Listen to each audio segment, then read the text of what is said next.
ఇయాటి వరకు నమ్ముకున్న కార్యకర్తలతోని ఇచ్చాను. నీతో వచ్చిన వాళ్ళకు నిన్ను మోసిన వాళ్ళకు పదవులు ఇప్పించుకున్నావు. ఓకే. ఇయాటికి డైరెక్టర్ పదవులు లేక కాంగ్రెస్ పార్టీ 2 ఏళ్ళకి ఎవరికి పదవి రాకుండా ఆపేసినాం. లాస్ట్ డైరెక్టర్ చిన్న చిన్న పోస్టు కూడా ఎవరికి రాకుండా ఆపి నీ దగ్గర పెట్టుకున్నాం. అంటే ఒక శాడిజం లెక్క. ప్లస్ పబ్లిక్ మొత్తం ఏ విధంగా అగెన్స్ట్ చేయాలని చేస్తున్నారు. మళ్ళీ అయినా రెండు దొరన నాలుగే సూరాను. ఎప్పుడైనా మా రాష్ట్రం వెనుక చంద్రబాబు నాయుడు అదే డైలాగ్ కొట్టిండు.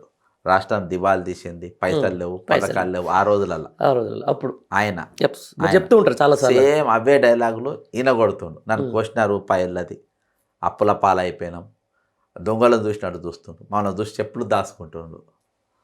అర్థమైందా?